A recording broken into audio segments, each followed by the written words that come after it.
Hola y bienvenidos al seminario web de la Fundación de Tumores Cerebrales Pediátricos, explorando el uso de biomarcadores en el tratamiento de tumores cerebrales pediátricos. El seminario de hoy es presentado en parte por Bexar Pharmaceuticals. Mi nombre es Heather Held y soy la gerente nacional del programa de apoyo familiar para el PBTF. Nos sentimos honrados de que nos acompañen hoy en este importante seminario. El PBTF ofrece programas y recursos para apoyar a las familias que enfrentan un diagnóstico de tumor cerebral pediátrico a lo largo de sus trayectorias. Proporcionaremos enlaces a algunos de esos programas y recursos al final del seminario de hoy. Antes de comenzar, tengo algunas pautas para revisar. Están silenciados para este seminario y su video está desactivado, pero damos la bienvenida a preguntas durante y después de los comentarios iniciales. Por favor, escriban sus preguntas en la función de preguntas y respuestas que se encuentra en la parte inferior de la ventana de Zoom. No podremos responder a todas las preguntas, pero intentaremos contestar tantas como sea posible. Hoy escucharemos a nuestros presentadores y luego Kathy Rayleigh, nuestra vicepresidenta de apoyo familiar, dirigirá la sección de preguntas y respuestas de nuestro seminario. Me gustaría presentar a nuestra primera ponente, Valerie Bastani. La señora Bastani es una enfermera de oncología con más de 20 años de experiencia. Obtuvo su acreditación en enfermería oncológica en 2004 y la ha mantenido a lo largo de su carrera.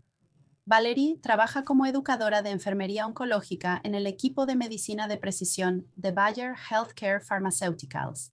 Es responsable de educar al personal clínico sobre la gestión de eventos adversos y los estados de enfermedades oncológicas. Valerie es apasionada de la educación y la defensa del paciente y considera que trabajar con pacientes oncológicos es un privilegio y una oportunidad invaluable para aprender y crecer, tanto como enfermera como persona. Me da un gran placer dar la bienvenida hoy a Valerie Bastani. Hola, gracias Heather, y gracias por invitarme a ser parte de este importante seminario hoy. Hoy vamos a hablar sobre la importancia de las pruebas genómicas para el cáncer y cómo pueden cambiar la forma en que se trata el cáncer de una persona. Ahora, toda la información que voy a presentar hoy se puede encontrar con más detalle en el sitio web testyourcancer.com. Así que no se preocupen si se pierden algo, pueden ir al sitio web y encontrar toda esta información. Siguiente diapositiva. Aquí hay un diccionario de términos y hay muchos términos que se utilizan al hablar de pruebas genómicas. Y sé que puede ser confuso, especialmente cuando se usan diferentes términos para describir lo mismo, como las pruebas genómicas que también se conocen como pruebas de biomarcadores, perfilado de tumores o pruebas moleculares. Diferentes términos, pero todos se utilizan para identificar alteraciones genómicas. Ahora, desafortunadamente, no podré repasar todos los términos en detalle, pero intentaré dar una idea usando algunos de estos términos para ayudarles a entender mejor algunas de las palabras que pueden escuchar al hablar con su médico. Todo comienza con un gen. Los genes están compuestos de ADN y actúan como un manual de instrucciones para el cuerpo. A veces, las instrucciones del ADN fallan o cambian, causando una alteración genómica.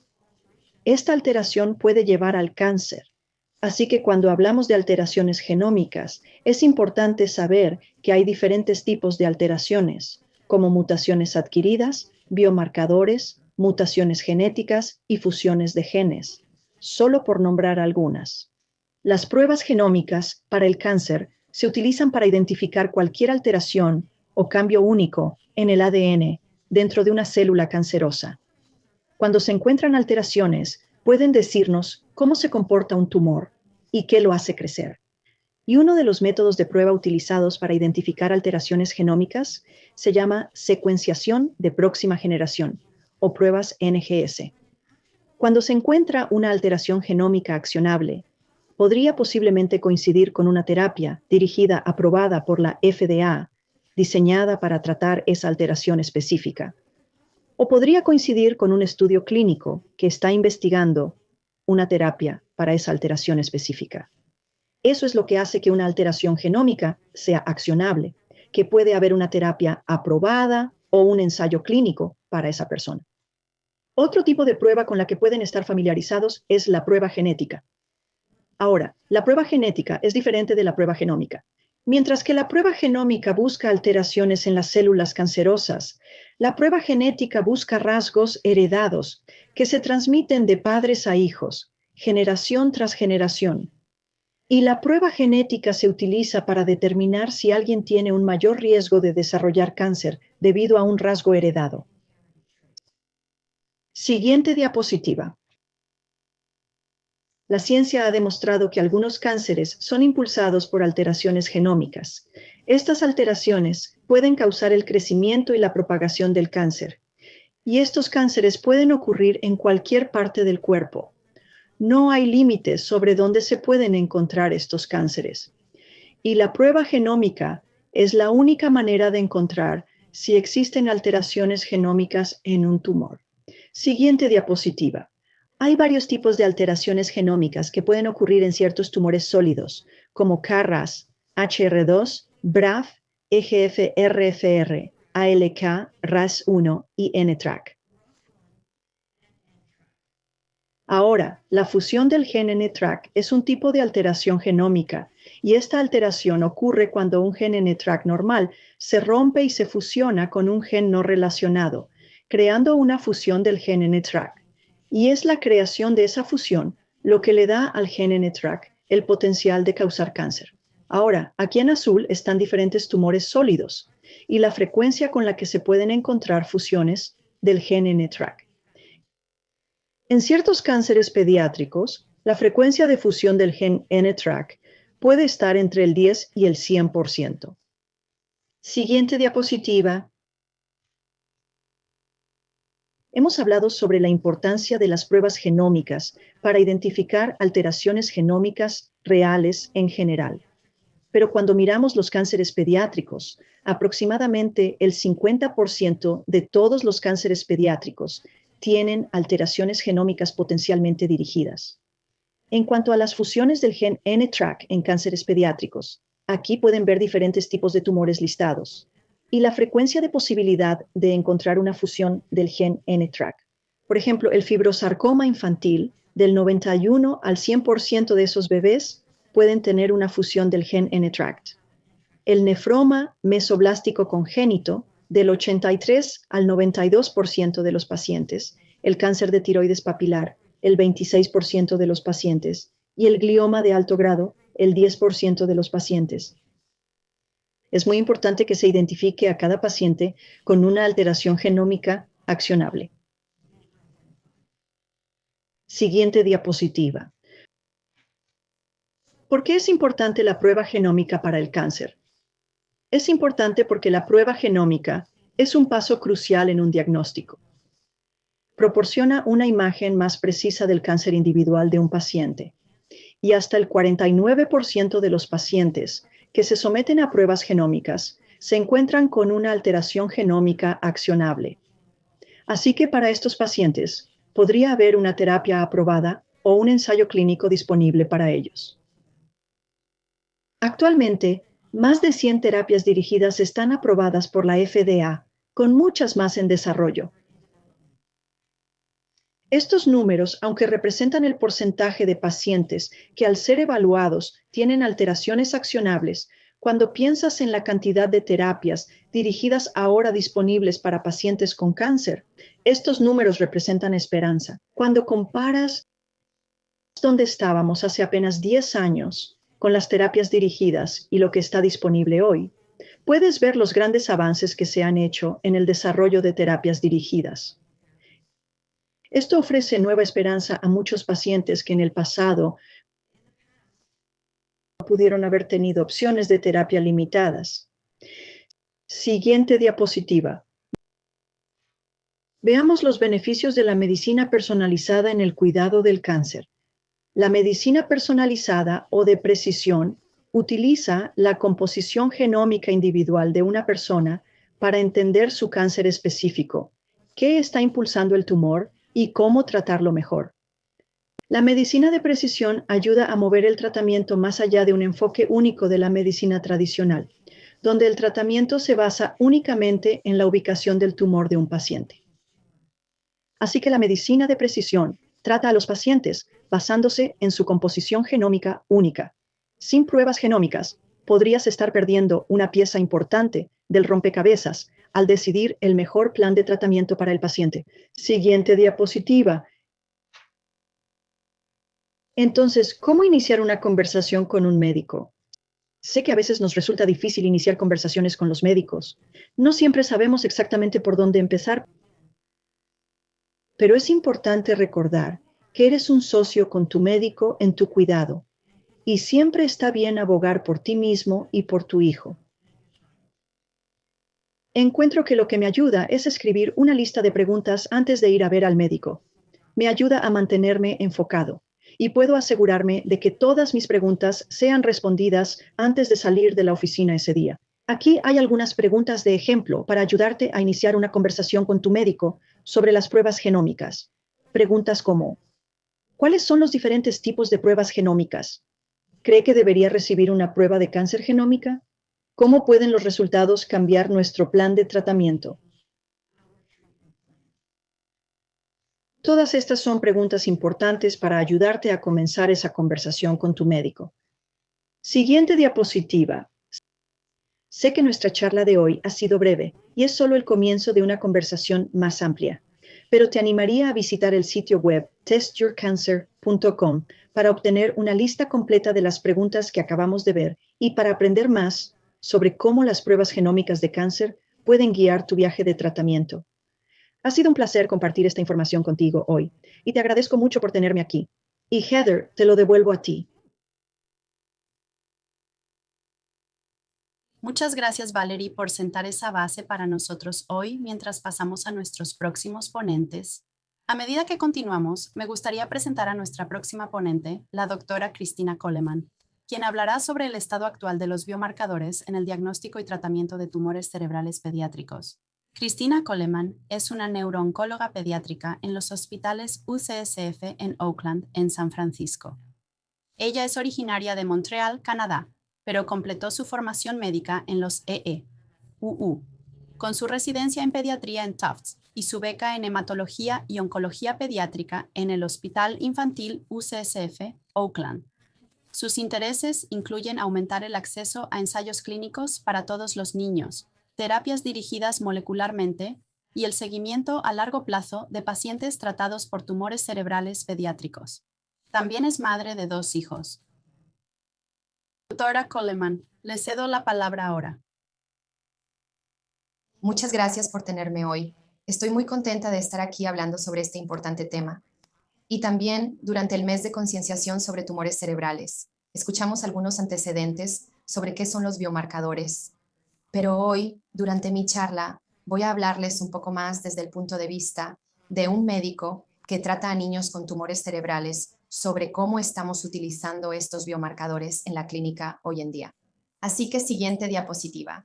Habrá 2 partes en mi charla de hoy. Comenzaré discutiendo cómo estamos utilizando actualmente los biomarcadores en términos generales y luego, después de eso, entraré en más detalles y daré algunos ejemplos de cómo estamos utilizando actualmente los biomarcadores en el tratamiento de tumores cerebrales pediátricos. Se centra en algunos tipos diferentes de tumores. Siguiente diapositiva. En términos generales, ¿cómo usamos los biomarcadores ahora mismo en la clínica? En términos generales, diría que los usamos para diagnosticar el tipo de tumor y luego a veces eso puede llevarnos a un cierto tratamiento.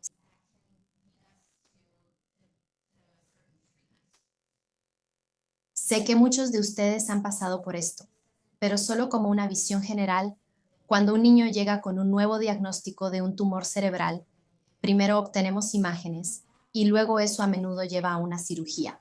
Eso podría ser una biopsia donde el cirujano solo toma una parte del tumor o, si es posible, una resección donde el cirujano intenta eliminar el tumor.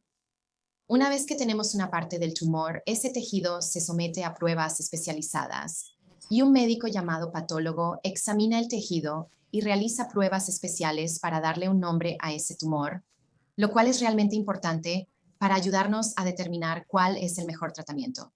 Y así, el patólogo realiza pruebas en el tejido, observándolo bajo el microscopio, haciendo tinciones especiales. Eso se llama histología, pruebas de neurología. Ahora, lo que escuchaste en la charla anterior fue esta prueba genómica especializada que estamos haciendo para clasificar aún más el tumor. A veces eso puede llevar a terapias dirigidas y esto puede guiar el tratamiento, diría que más a menudo en el contexto de recurrencia o recaída, pero a veces desde el principio para pacientes recién diagnosticados. Esta información también puede ser importante para la elegibilidad en ensayos clínicos. Siguiente diapositiva. Quería hablar un poco sobre cómo nombramos o clasificamos los tumores cerebrales. Existe algo llamado clasificación de tumores de la Organización Mundial de la Salud o clasificación de la OMS. Esto es creado por un grupo de patólogos y clínicos que se reúnen cada pocos años y revisan los datos que tenemos basados en histología y pruebas genómicas para llegar a un diagnóstico molecular integrado de los tumores. A la izquierda he enumerado solo un ejemplo de algunos de estos nombres de tumores, y esto es solo para un subtipo de tumor, como los gliomas difusos de alto grado en pediatría. Dentro de esa categoría hay varios tipos de tumores diferentes basados en los hallazgos genómicos.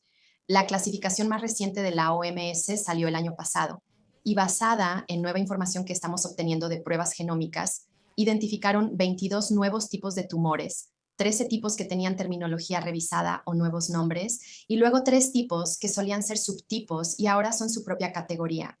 Así que esta información está cambiando constantemente y siendo actualizada a medida que la ciencia avanza. Siguiente diapositiva. Escucharon un poco en la última charla sobre cómo identificamos biomarcadores en tumores. Esta es una prueba especializada que hacemos en el tumor para observar cambios en el ADN, el manual de instrucciones para el tumor que le dice cómo crecer y desarrollarse. ARN, que es la molécula que sigue esas instrucciones para hacer proteínas, genes y también epigenética.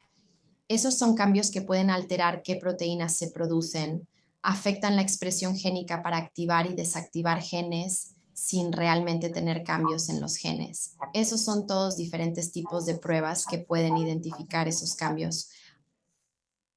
Ahora mismo diría que estamos haciendo estas pruebas principalmente en muestras de tumores, pero se está investigando para identificar algunos de esos cambios del tumor en la sangre o el líquido cefalorraquídeo. Y creo que escucharán un poco más sobre eso en la próxima charla. Lo importante de saber es que históricamente estas pruebas han dependido mucho de la institución. Eso significa que las pruebas ofrecidas pueden ser diferentes en distintos hospitales. Algunos hospitales tienen sus propios paneles genómicos que ofrecen. Por ejemplo, en UCSF tenemos una prueba llamada UCSF 500 que examina alrededor de 500 genes diferentes conocidos por estar involucrados en el desarrollo de tumores. También hay pruebas comerciales que pueden estar disponibles o pruebas diferentes en distintas instituciones. Esto es un desafío porque entonces no es uniforme. No todos los niños reciben las mismas pruebas ofrecidas. La buena noticia es que eso está cambiando un poco ahora. Así que si pasamos a la siguiente diapositiva, quería mencionar algo llamado la Iniciativa de Caracterización Molecular. Y esta es una iniciativa que ha sido desarrollada entre el NSI, el Instituto Nacional del Cáncer, y el COGE, el Grupo de Oncología Infantil. El COGE, del que quizás hayan oído hablar, es el consorcio más grande de investigación sobre cáncer infantil en todo el país. Se han asociado para ofrecer pruebas genómicas integrales a pacientes recién diagnosticados con tumores cerebrales. Cualquier hospital que sea parte del CEOC ahora tendrá acceso a estas pruebas para sus pacientes. Esto se ofrecerá si las familias deciden participar a través del proyecto Every Child. Se ofrecerá de forma gratuita. En aproximadamente 3 semanas obtendrán resultados de secuenciación de exoma completo, pruebas de fusión de ARN y perfilado de metilación para los tumores. Así que esto permitirá un acceso más equitativo a las mismas pruebas en todo el país para muchos pacientes y también nos ayudará a aprender más sobre los cambios que estamos viendo en los tumores. Siguiente diapositiva.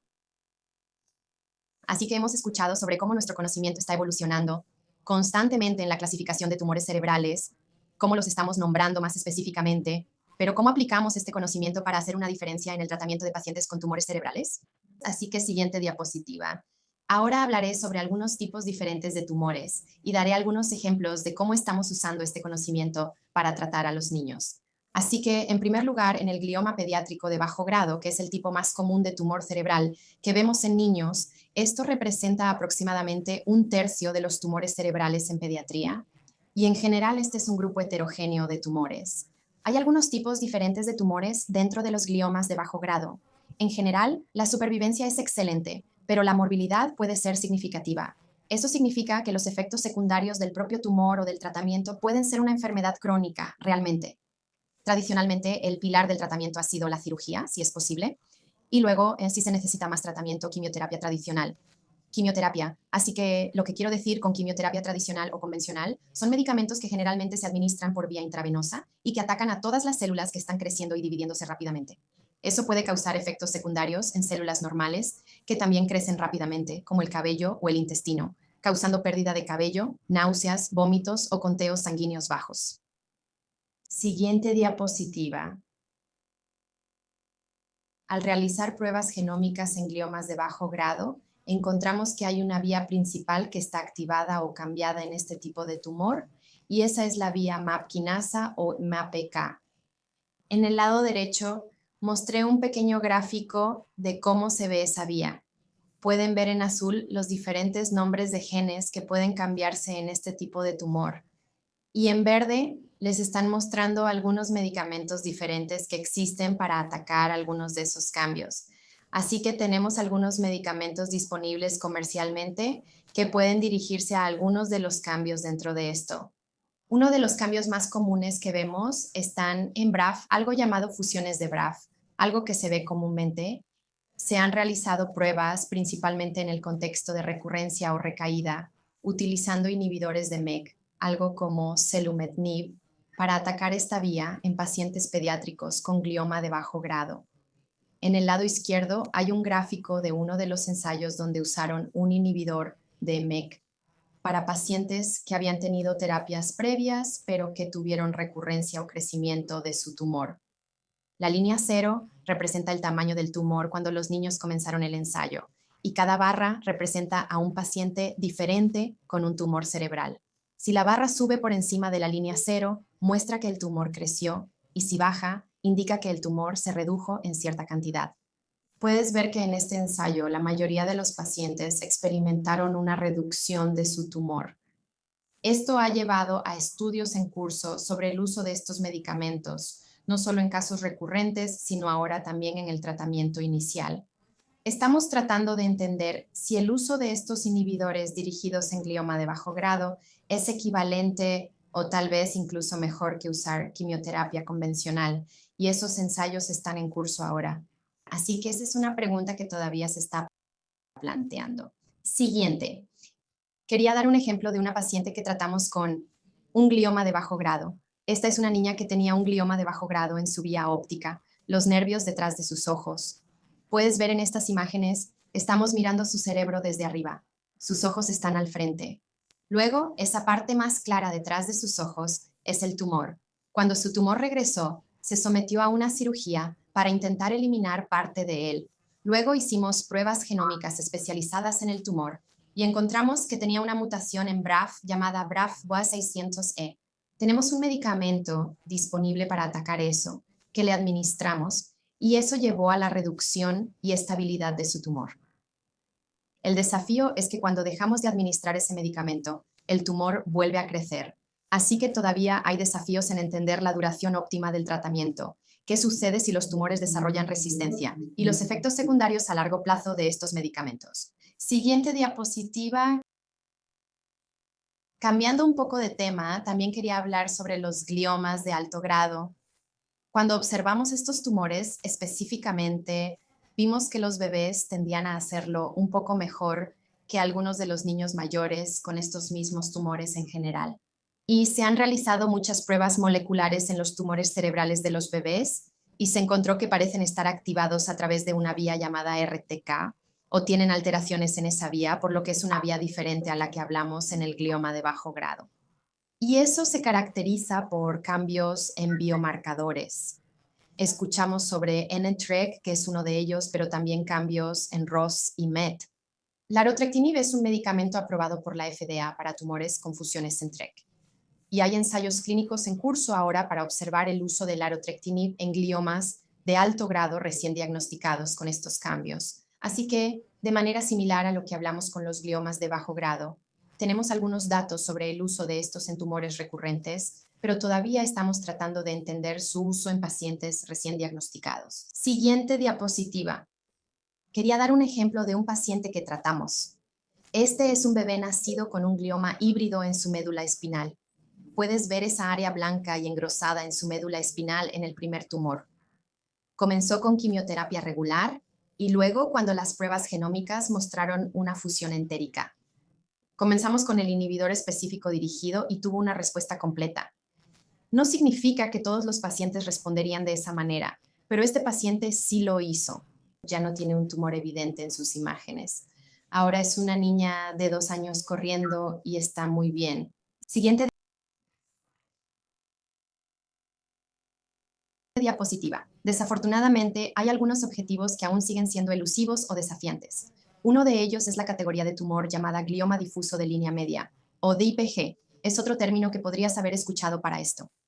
Encontramos a través de pruebas que estos tumores se caracterizan por mutaciones en algo llamado histonas, es como la estructura alrededor de la cual se envuelve el ADN. Hemos tenido muchos ensayos clínicos para intentar atacar estos cambios, pero hasta ahora no hemos podido dirigir estos cambios de manera efectiva. Siguiente diapositiva. Quería hablar brevemente sobre algunos de los consorcios que están investigando tumores cerebrales pediátricos. Mencioné el Children's Oncology Group, que está realizando investigaciones generales de oncología pediátrica. Uno de los grupos que investiga específicamente tumores cerebrales se llama PNOC, o el Consorcio Pacífico de Neuro-Oncología Pediátrica, que se lleva a cabo en UCSF. Y este es un grupo que intenta mejorar los resultados de niños y jóvenes adultos con tumores cerebrales y están realmente enfocados en seguir estrategias clínicas basadas en la composición molecular y genética de los tumores. Siguiente diapositiva. Quería dar un ejemplo de un ensayo que PNOC abrió recientemente que se centra en atacar algunos de los biomarcadores que encontramos. Este ensayo se centra específicamente en un tumor llamado meduloblastoma. Este es el tumor canceroso más común que vemos en pacientes con tumores cerebrales pediátricos. Como muestro aquí en la diapositiva de la izquierda, este tipo de tumor se divide aproximadamente en 4 subclases diferentes y todas se comportan un poco diferente. Tenemos estudios en curso en pacientes recién diagnosticados que buscan atacar algunos de estos cambios. Vimos que los pacientes con tumores BOIL-UNT tienden a hacerlo muy bien. Así que hay un ensayo del grupo de oncología pediátrica que intenta dar una terapia un poco menos intensa a esos pacientes. Hay otros grupos que están considerando agregar inhibidores de Sonic Hedgehog en la categoría de Sonic Hedgehog. Siguiente diapositiva. En PENOX actualmente estamos llevando a cabo un ensayo llamado PENOX 27, que busca atacar los cambios encontrados en pacientes con méduloblastoma recurrente o en recaída. En la siguiente diapositiva daré solo una visión general de lo que este ensayo está haciendo. Pacientes con meduloblastoma en recaída que son candidatos para biopsia o resección se someterían a la cirugía Gotter.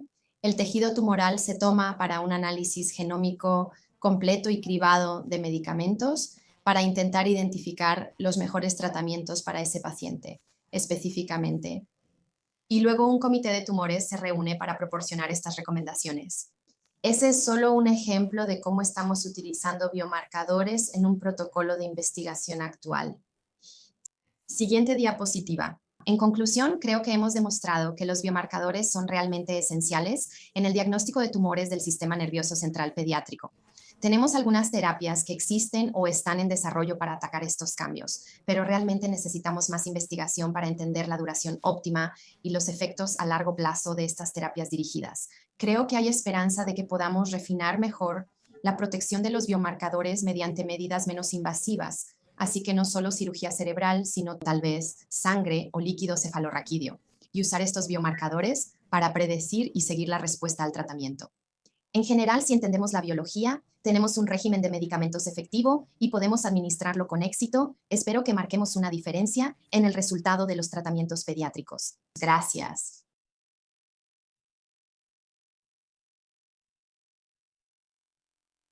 Gracias, doctora Coleman, por esa discusión detallada sobre el uso de biomarcadores en la clínica.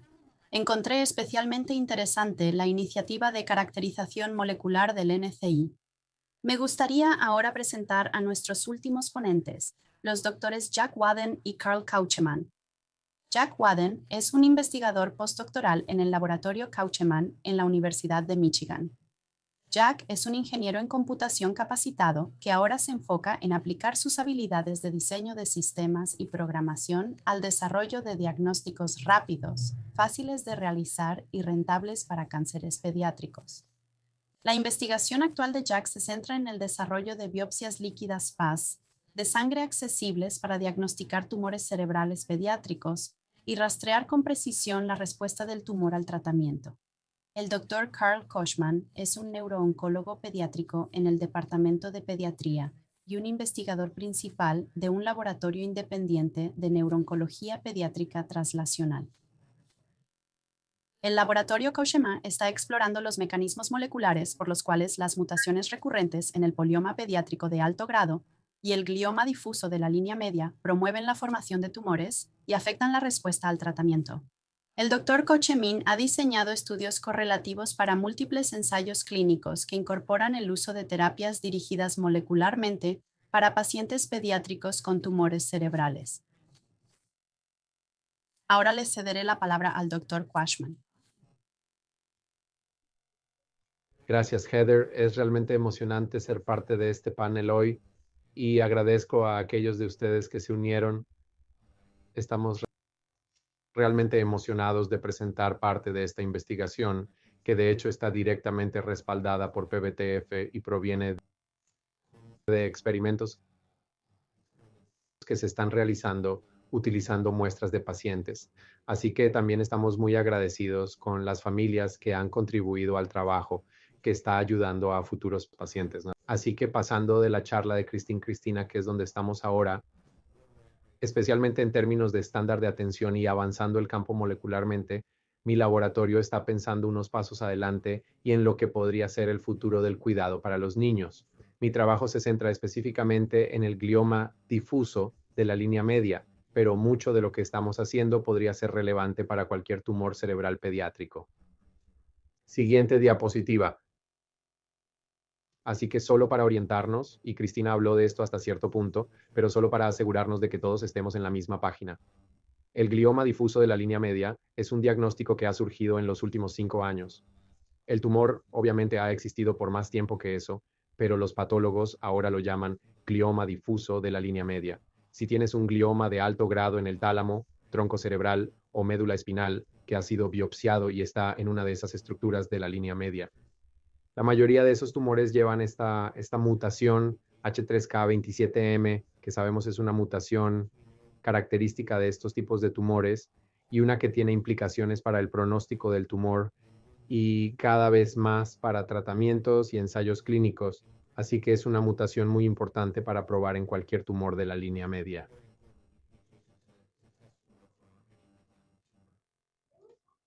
Siguiente diapositiva. Así que esta es una curva de supervivencia. Y para aquellos de ustedes que no han interpretado estas antes, o si miran el cuadrado a la derecha, cada punto a medida que las líneas se mueven es un paciente que cuánto tiempo sobreviven dependiendo de si tenían la mutación de histonas en las líneas verde claro y verde oscuro o no. Y esa es la línea gris. A eso lo llamamos tipo salvaje. Así que estos son todos tumores de glioma de la línea media. Pero lo que ves es que los pacientes que tienen un tumor de la línea media que no tienen la mutación de histonas, si avanzas más allá de 5 años, hay un porcentaje de los pacientes que todavía están sobreviviendo, mientras que aquellos con mutaciones de histonas, hay menos sobrevivientes que llegan más allá de 2 años.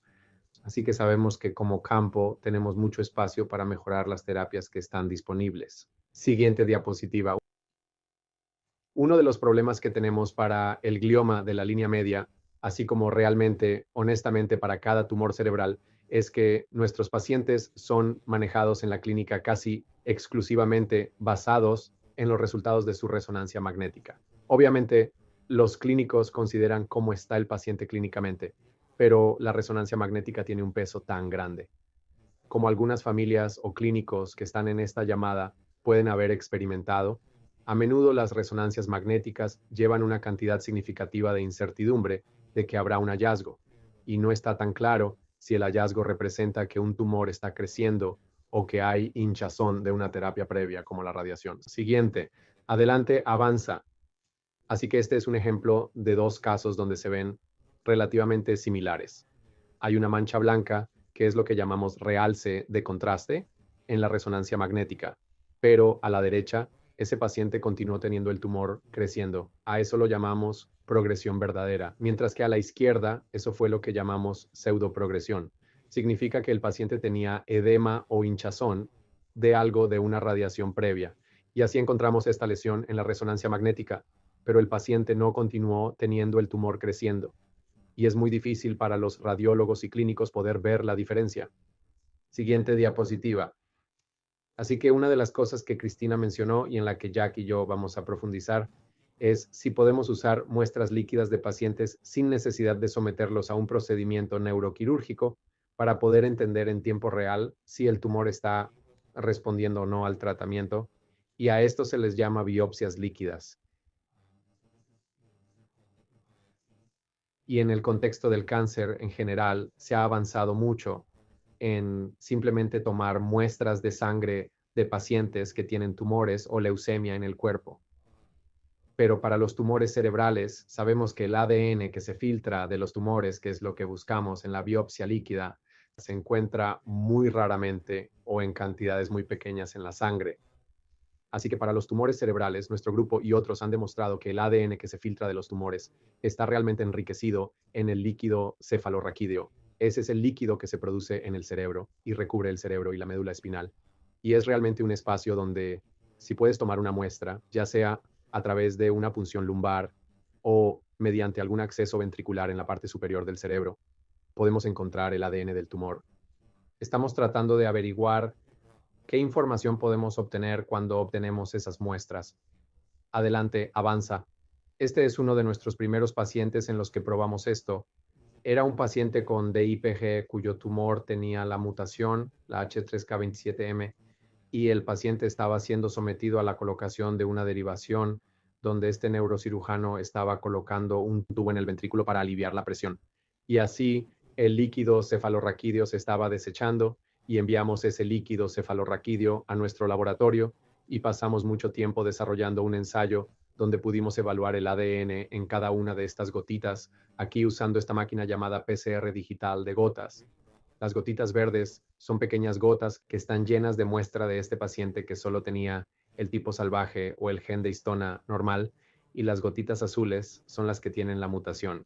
Y así lo que hacemos en gran parte del trabajo que verás de Jack y mío es que es una proporción de la mutación al número total de gotas. Y eso lo llamamos la fracción de alelo variante.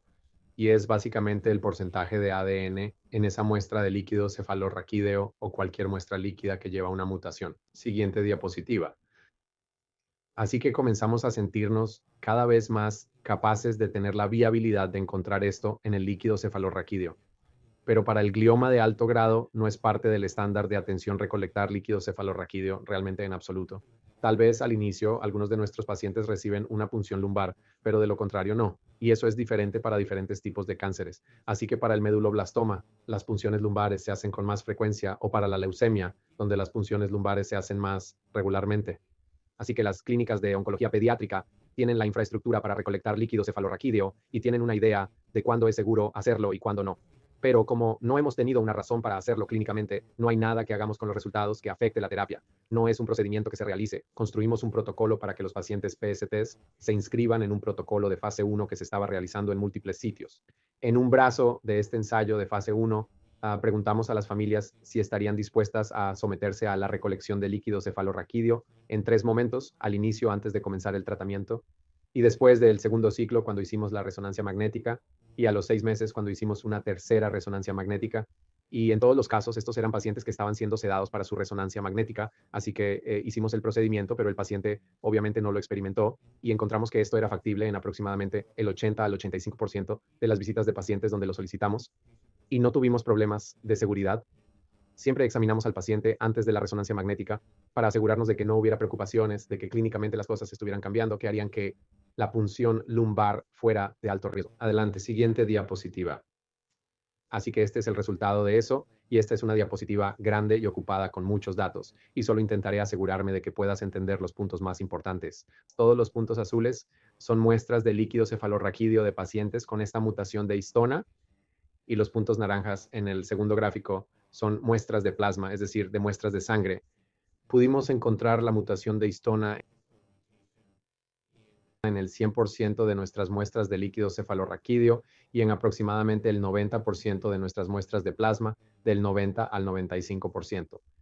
Lo que encontramos que fue realmente sorprendente es que ese BAF en realidad no tenía ninguna relación específica o lo que llamamos una correlación con el tamaño del tumor. Así que eso fue un poco decepcionante. Pero luego investigamos más a fondo y tal vez puedas avanzar la diapositiva 2 veces, 3 veces. Lo siento, solo una vez más. Ahí tienes. Así que estos son todos los datos. Esto es mucho. Pero creo que lo que encontramos que fue más interesante fue la tendencia de lo que sucedió con la fracción de alelo a lo largo del tiempo. Así que básicamente tenías más ADN mutante en el primer punto temporal que en el último, y eso es lo que llamamos el cambio a lo largo del tiempo. Y si disminuía, esos pacientes mejoraban. Si estaban reduciendo su fracción de alelo mutante con el tiempo, esos pacientes iban a tener una respuesta más prolongada al medicamento. Vea la siguiente diapositiva. Así que esto nos interesó porque tenemos este valor de laboratorio y tenemos las resonancias magnéticas de los pacientes y no coinciden, no están correlacionados entre sí. Entonces, ¿qué información podemos recopilar? Nos está dando información adicional que la resonancia magnética no dio. Y uno de los patrones que vimos fue que para los pacientes cuyo tumor creció bien con el tratamiento, hubo un pico, un aumento en la cantidad de ADN tumoral en esa muestra líquida. A menudo, en promedio, alrededor de 2-3 meses antes de que apareciera en la resonancia magnética. Esto sigue siendo realmente un estudio piloto. Necesitamos un estudio más grande y necesitamos hacer esto en múltiples instituciones para poder validar esto. Pero en nuestros datos preliminares había este patrón donde la cantidad de ADN tumoral aumentaba en la muestra líquida antes de que el tumor creciera. Adelante, avanza. Este es un paciente que tenía un tumor en el tronco encefálico. Y si dirijo su atención a los gráficos a la derecha, solo miren arriba, ese es el gráfico naranja y gris. Ese gráfico gris es el tamaño del tumor a lo largo del tiempo. Verán que al mes comenzaba a reducirse. A los 2 meses, el tumor parecía estar respondiendo, pero después del día 120, que es aproximadamente 4 meses, ese tumor definitivamente estaba creciendo, no respondiendo a la terapia. Si tomamos muestras de plasma de este paciente, vemos que eso es un naranja, que eso aumentó en línea con el crecimiento del tumor, pero no necesariamente antes de tiempo. Mientras que si miran las muestras de líquido cefalorraquídeo, solo teníamos 2 muestras de líquido cefalorraquídeo, pero en ese segundo punto temporal, a los 2 meses, eso aumentó.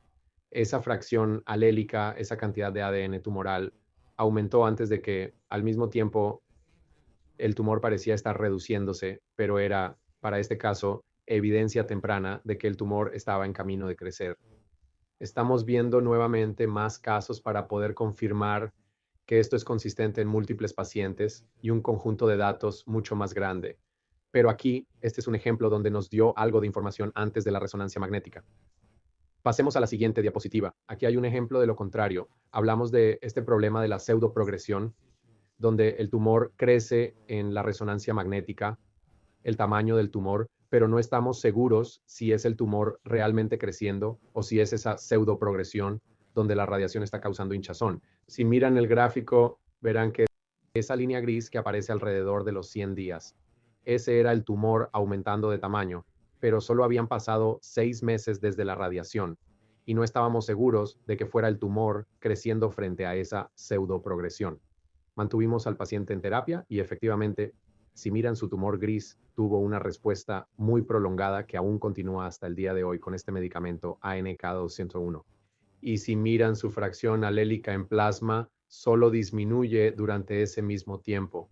Y tal vez eso sea una mejor métrica para este tumor porque sabemos en retrospectiva que el tumor no estaba realmente creciendo. Pasemos a la siguiente diapositiva. Y este es solo un ejemplo de otra situación donde obtenemos un medicamento que puede confundir la imagen, pero que las muestras de plasma que obtuvimos realmente ayudaron. Me tomaría 5 minutos explicar esto, así que pasemos a la siguiente diapositiva. Así que solo resumiré y diré que la PCR digital en gota es sensible y específica para estas alteraciones y que la recolección seriada de líquido cefalorraquídeo es factible y útil, puede ayudar a predecir la respuesta a la terapia. No entré en algunos de los últimos puntos, pero Jack va a avanzar hacia la vanguardia de en qué estamos trabajando ahora. Y solo resumiré diciendo que nuestro trabajo sigue siendo de investigación. Así que quiero asegurarme de aclarar que no tenemos una prueba como esta que sea de grado clínico todavía, pero estamos bastante cerca. Y puede que no venga necesariamente de los laboratorios, ¿no? Sino tal vez de Tempest o Foundation, que están más cerca de poder ofrecer pruebas como esta en la clínica, esperamos, dentro del próximo año.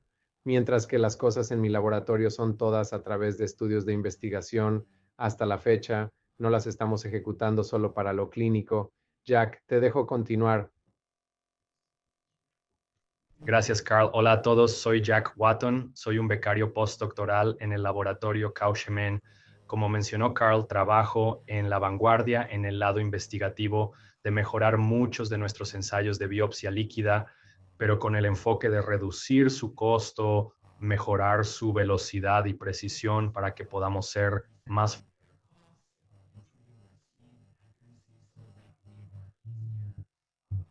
fácilmente capaces de obtener la certificación CLEA y llevarlos a la clínica.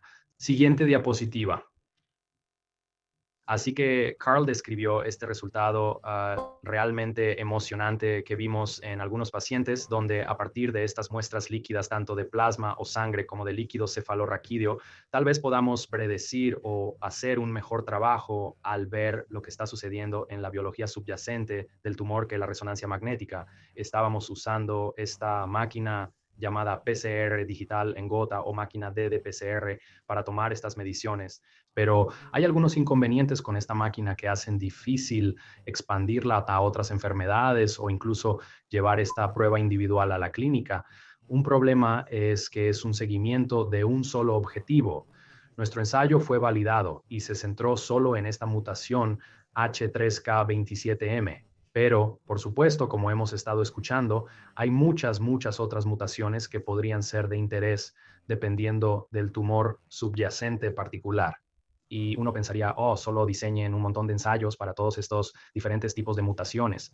Pero el diseño de ensayos es muy difícil y hay muchas mutaciones diferentes que nos gustaría tener en cuenta. Además de esto, esta máquina es realmente muy cara. Cuesta más de 100,000 y tenemos la suerte de tener una en la Universidad de Michigan gracias a generosas donaciones de algunos de estos grupos de apoyo. Pero idealmente nos gustaría diseñar ensayos que sean más fáciles de acceder, que estén disponibles en otras instituciones o en otras instituciones con menos recursos que la Universidad de Michigan o instituciones como UCSF. Estamos usando esta máquina llamada máquina de PCR, pero ¿qué hay de la secuenciación de ADN? Tal vez podamos usar algunas de las tecnologías de secuenciación mencionadas anteriormente para también rastrear estas cantidades de ADN tumoral. Siguiente diapositiva. El problema con la secuenciación tradicional es realmente el tiempo de respuesta. Cuando enviamos muestras de biopsia, tal vez estés obteniendo este trabajo genómico completo, estás identificando, estás secuenciando tal vez el genoma completo de tu tumor. Esto nos lleva alrededor de 3 a 4 semanas.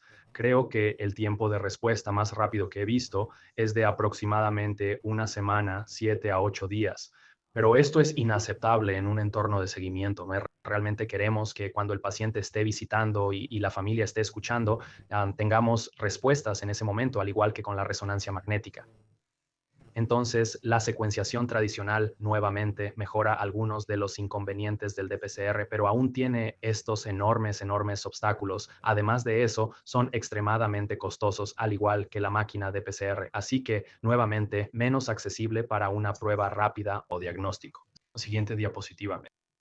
Entonces, en lugar de la secuenciación tradicional, comenzamos a trabajar con esta nueva tecnología llamada secuenciación por nanoporo. Y la secuenciación por nanoporo funciona alimentando hebras de ADN a través de estos pequeños poros incrustados en una membrana y luego midiendo una perturbación eléctrica que crea ese ADN a través del poro. Y pueden ver que los llamamos ondulaciones en la pantalla, y al pasar estas ondulaciones a través de un algoritmo de aprendizaje automático, podemos recuperar qué pares de bases de ADN estaban en esa pieza de ADN y usar eso para detectar ciertas mutaciones. Y la parte más emocionante de esta tecnología es que solo cuesta alrededor de $1,000. Así que pueden imaginar tener uno de estos dispositivos en todo el país, incluso en laboratorios locales de flebotomía. Ni siquiera está entre los 10 equipos de laboratorio más caros en nuestro laboratorio, lo cual es irónico dado el poder del dispositivo. Y también tiene todos los mismos beneficios que la secuenciación NGS tradicional. Podemos hacer seguimiento de múltiples objetivos. Es fácil diseñar ensayos para otros objetivos que un paciente pueda tener, y los experimentos realmente se pueden realizar rápidamente en el laboratorio en aproximadamente un día. Siguiente diapositiva. Así que este es el panorama que estamos viendo. Estamos tomando muchos de los beneficios de la secuenciación tradicional, muchos de los beneficios de los ensayos basados en ddPCR que hemos desarrollado, pero realmente estamos mejorando esta accesibilidad. Son tan fáciles de adquirir y usar. La única desventaja es que hay una tasa de error bastante alta, y eso hace que sea muy difícil detectar cantidades mínimas de ADN tumoral en muestras como el plasma. Pero teníamos esta hipótesis: oye, tal vez podamos usar este dispositivo para rastrear mutaciones tumorales en el LCR, donde generalmente hay mucho más ADN tumoral. Siguiente diapositiva. Siguiente diapositiva.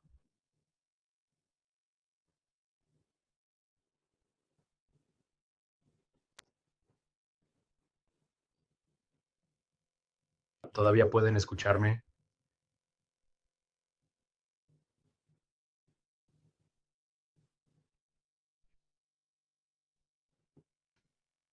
Sí, todavía te escuchamos, Jack, no estoy seguro. Bien, genial, sí.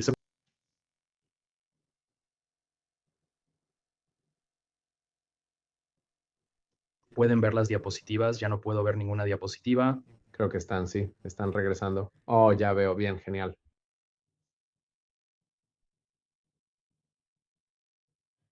Genial, gracias, Heather. Así que seguiré hablando mientras Heather nos prepara, porque sé que tenemos tiempo limitado y podemos ver la diapositiva.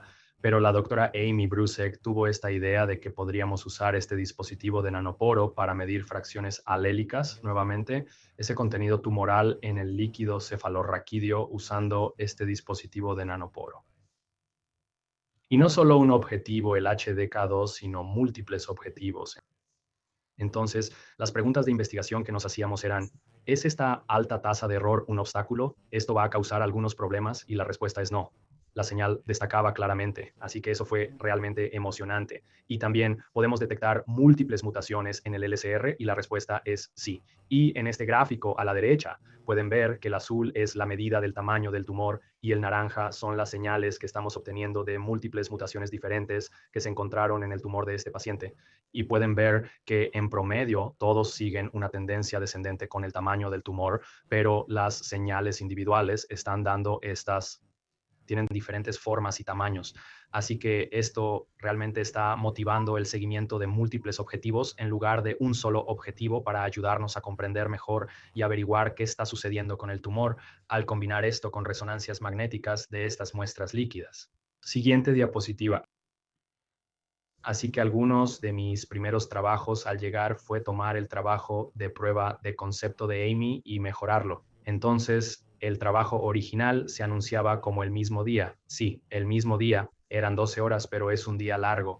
Es costoso en tiempo de investigación. Pudimos desarrollar un nuevo panel y un nuevo flujo de trabajo que podríamos completar en 4 horas, lo cual es mucho más fácil de vender al hospital como una prueba clínica de prueba.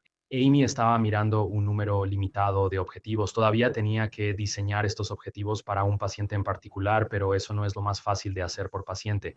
Nos gustaría tener un panel a nivel de enfermedad de algunas de las mutaciones o objetivos genéticos más comunes que vemos en ciertas enfermedades. Así que, por ejemplo, DIPG. Nuestro nuevo panel combina muchos objetivos en una sola prueba. Sí, este era un panel enfocado en DIPG, pero pudimos diseñar y validar esta prueba en aproximadamente un mes, lo cual es bastante increíble. Y así pueden imaginar que es muy fácil diseñar un panel similar para algo como ependimomas o meduloblastomas que podemos ver más en el ámbito pediátrico.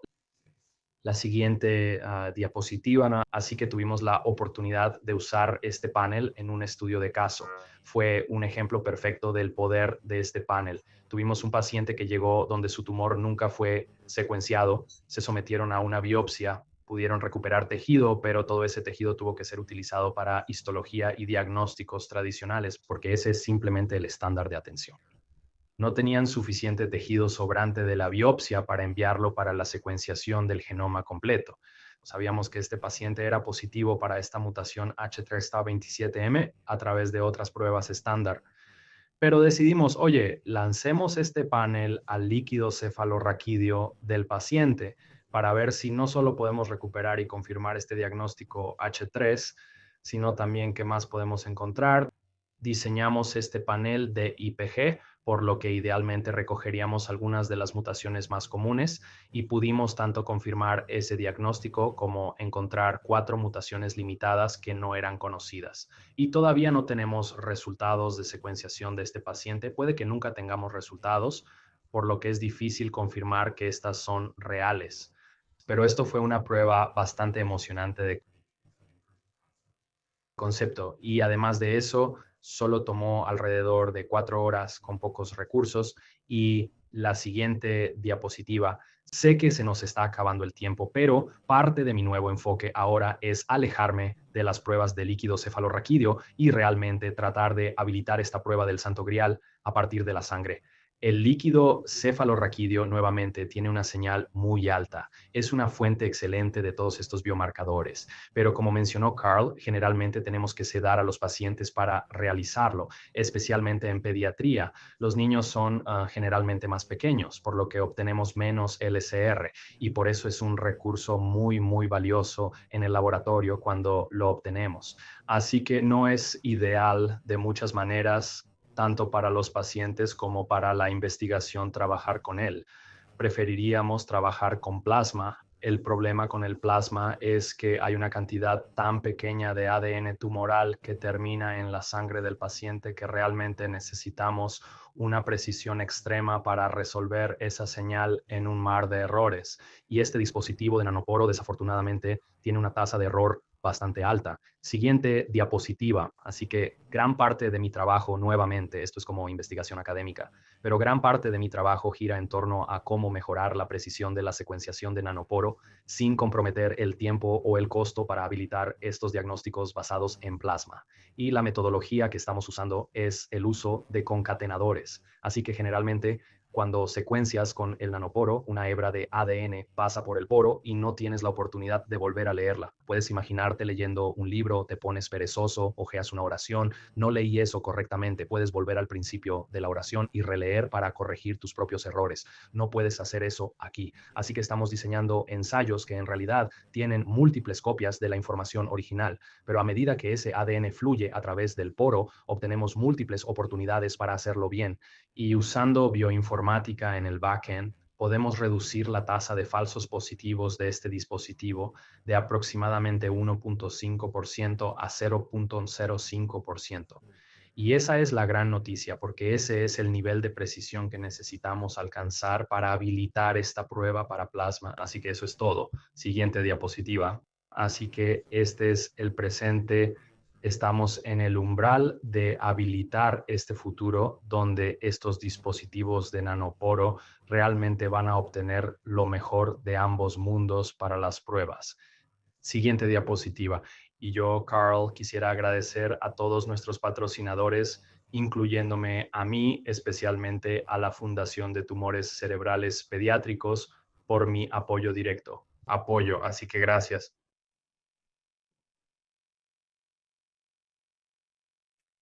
Gracias a nuestros presentadores. Soy Kathy Rayleigh, vicepresidenta de Apoyo Familiar para el PBTF, y estaré monitoreando nuestro Q&A hoy. Tenemos unos minutos. Terminaremos a las 15 después de la hora. Muchos de ustedes ya han enviado preguntas, así que gracias por eso. No llegaremos a todas las preguntas, pero podremos responder algunas de ellas hoy. Así que invito a Valerie y al Dr. Waden y Couchman a desactivar el silencio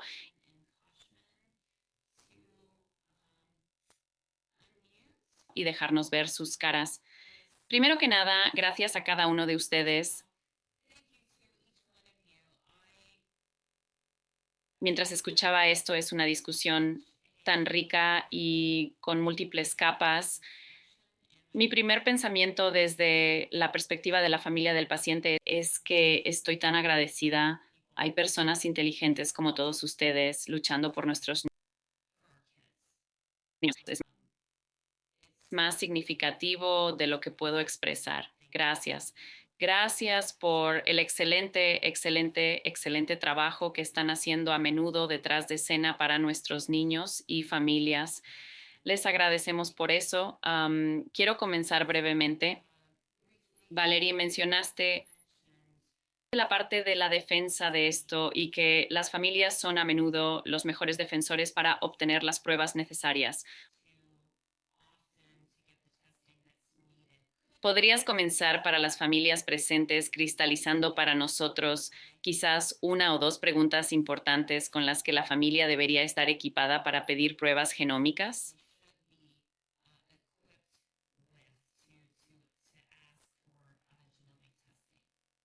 Sí, creo que lo primero es simplemente preguntar sobre ello. Simplemente preguntarle al médico, he oído hablar de las pruebas genómicas. ¿Puede decirme cuál es su posición respecto a las pruebas genómicas y cómo o si las pruebas genómicas pueden ser utilizadas para mí o mi hijo? Creo que ese es el primer lugar para comenzar. Y luego aprender qué puede decir esa prueba genómica y cómo podría cambiar el plan de tratamiento de un paciente si se encuentra una alteración. Creo que eso es lo más importante, pero comienza con lo básico. ¿Puede decirme sobre las pruebas genómicas y cómo o si se aplican a mí? Gracias por eso.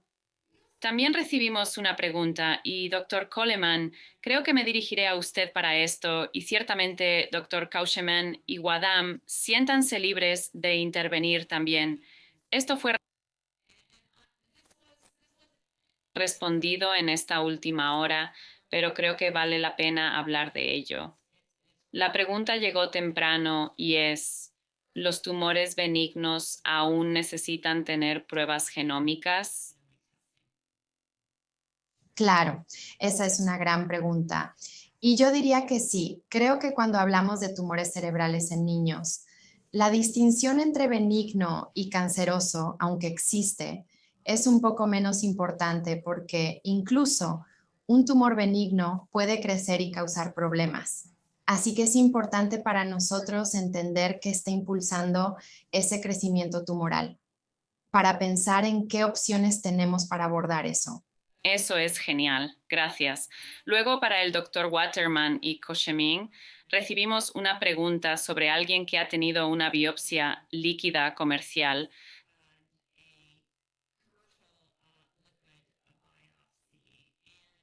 Tal vez podrían ayudarnos a entender, ¿es eso algo que si una familia tuvo una biopsia líquida comercial, eso podría ser utilizado también o la muestra necesita ser de su laboratorio? Sí, esa es una buena pregunta. Va a haber alguna variación en esa respuesta dependiendo de la situación.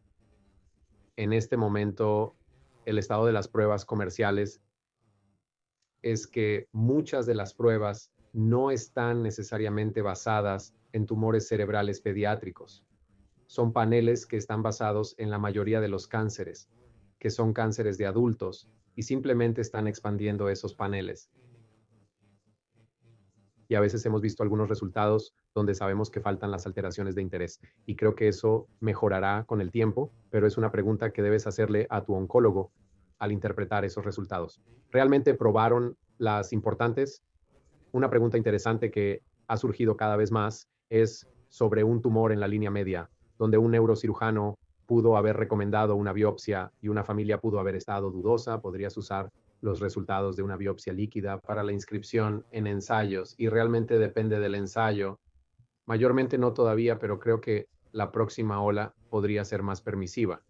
Lo principal que hay que saber, y esto se reduce a si es comercial o si es en un laboratorio de investigación, es si esa prueba de biopsia líquida está certificada por CLEA.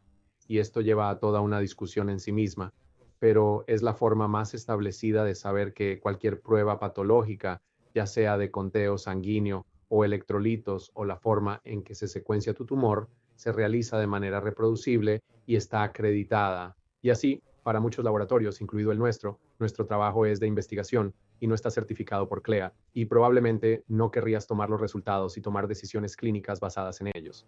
Mientras que, de hecho, las pruebas comerciales están más a menudo certificadas por CLEA que no, y así es un espacio donde realmente esperamos que haya socios mientras desarrollamos nuevas pruebas en entornos académicos, que los proveedores comerciales sean los que las implementen y las hagan más disponibles y se integren con los seguros y cosas así.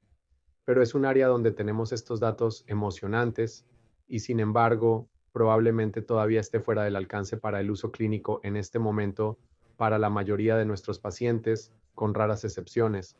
Pero al igual que decía Valerie, vale la pena preguntarle a tu oncólogo al respecto. Y la mayoría de los oncólogos ya están respondiendo preguntas sobre la biopsia líquida en este entorno clínico y tendremos alguna información para darte. Genial, gracias. Gracias por eso. Doctor Whedon, hubo una pregunta que llegó durante el registro que creo que dirigiré a usted y creo que entenderá esta perspectiva desde el lado del paciente. Usted abordó esto un poco, pero tal vez pueda hablar un poco más sobre por qué los resultados tardan tanto. Por supuesto, desde el lado del paciente, siempre estamos pensando, ¿el retraso en los resultados significa malas noticias? Sí, creo que para responder a tu segunda pregunta primero, la respuesta es no, no necesariamente. Hay muchas simplemente razones económicas y funcionales por las cuales las pruebas tardan mucho tiempo, ¿no? Por ejemplo, la secuenciación, porque esas máquinas son tan caras, generalmente las instituciones compran algunas de ellas y luego las consolidan en alguna instalación de pruebas y luego agrupan muestras. Así que ejecutarán muchas muestras diferentes al mismo tiempo y a menudo tienen que esperar tal vez para obtener un cierto número para justificar ejecutar. Y así, de nuevo, una de las cosas buenas de este nuevo secuenciador de bajo costo es que podemos ejecutar cuando queramos en una sola muestra de paciente tan pronto como nos llegue. En teoría, podrías hacer esto con una de estas máquinas. Simplemente sería extremadamente caro. Puedo imaginar que un hospital universitario o un hospital no, y el seguro no justificaría ese costo para obtener ese resultado rápido, lo cual es realmente una pena. Así que es un poco tanto un problema técnico como desafortunadamente también un problema económico. Gracias. Doctora Coleman, tenemos una pregunta que llegó sobre la iniciativa de caracterización molecular NCI-ZOG y nos preguntan qué tipo de muestras toman para hacer las pruebas y luego si el cáncer ha recurrido, ¿es importante obtener una nueva biopsia o pueden probar el tumor inicial?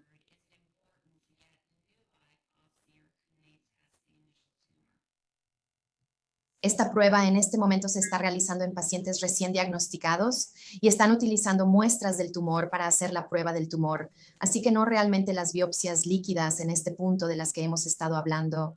También están haciendo pruebas en sangre y esa es la prueba genética que se mencionó anteriormente para buscar cambios subyacentes que podrían ser heredados y expuestos al desarrollo del tumor. Así que esa es la prueba que se está haciendo ahora mismo a través de eso. Para responder a la segunda parte sobre si se debe hacer la prueba en caso de recurrencia, creo que es algo que todavía estamos aprendiendo. Académicamente diría que sí, definitivamente queremos entender cómo están cambiando los tumores cuando vuelven a crecer o regresan, y puede haber cambios que sean diferentes de la muestra inicial. Eso es algo que todavía estamos aprendiendo y tenemos que sopesar los riesgos y beneficios de entrar allí para una segunda cirugía. Creo que esa es otra razón por la cual toda esta investigación que se está haciendo en estas muestras líquidas menos invasivas es realmente importante. También, Ana, un seguimiento a eso que también recibimos en nuestro registro es, ¿se puede hacer la prueba de biomarcadores en tejido tumoral almacenado? Cualquiera puede sentirse libre de intervenir en esta. Tal vez dejar que el doctor Cocheman intervenga también, pero sí, hay formas de que eso se pueda hacer definitivamente. Realmente no hay desventajas en usar tejido que no es fresco. Creo que tal vez para tejido que podría tener más de 10 años, pero honestamente la tecnología se ha vuelto realmente buena en tomar tejido viejo, incluso incrustado en parafina, y poder extraer información de él. Creo que el problema más grande, creo, es para algunos de nuestros casos donde es solo biopsia. A menudo queda poco o nada de tejido. Y así tal vez también al punto de Cristina es algo donde los padres están muy abrumados, obviamente, cuando están pasando por la decisión de biopsia de su hijo o durante el caso de la biopsia, pero en realidad es un momento importante para abogar por tratar de guardar algo de tejido para posibles pruebas moleculares. Y a menudo, para cuando los pacientes son referidos a nosotros, el tejido ha sido completamente agotado y eso limita la capacidad de inscribirse en ensayos o realizar más pruebas moleculares. Es difícil para los padres saber cómo abogar por eso específicamente. Así que creo que cuanto antes puedan abrir las conversaciones de las que hemos estado hablando con su propio oncólogo y neurocirujano, mejor. Genial, gracias por eso. Nos estamos acercando al final de nuestro tiempo, desafortunadamente, pero creo que basado en el material de vanguardia que todos han presentado y diré desde el lado de los pacientes y sus familias, esto es una gran curva de aprendizaje para nosotros. Lo han desglosado en partes comprensibles para que aprendamos, pero me gustaría que cada uno de ustedes en un par de oraciones al concluir nos diga qué es lo que más les emociona sobre el futuro de su trabajo en pruebas genómicas.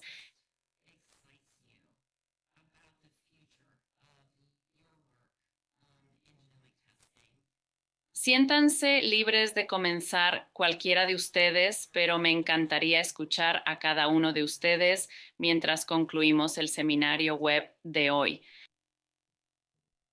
Estoy feliz de comenzar. Una de las cosas que insinuamos fue que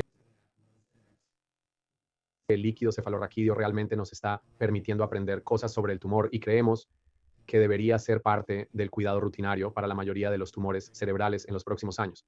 Pero en realidad no me sorprendería que en algunos de los trabajos en los que Jack está trabajando ahora mismo podamos mejorar en aprender algunas de estas cosas a partir de análisis de sangre, de modo que nuestros pacientes con tumores cerebrales puedan tener el mismo acceso que los pacientes sin tumores cerebrales a biopsias líquidas sin necesidad de pruebas de líquido cefalorraquídeo.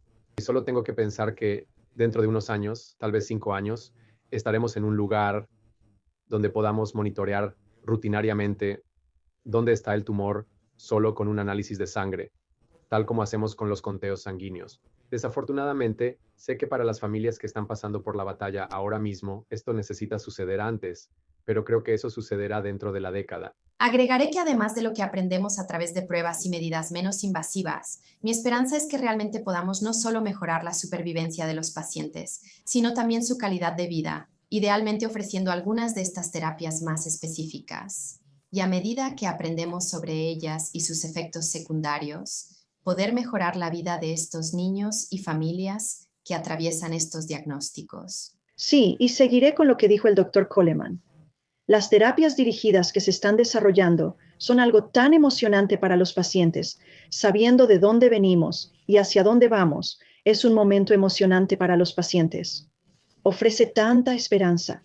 Y como dijiste, con los efectos secundarios, las terapias dirigidas, esperamos que los efectos secundarios para estos niños sean más manejables de lo que están experimentando ahora. Así que creo que hay buena esperanza para el futuro y es un momento emocionante para la terapia dirigida.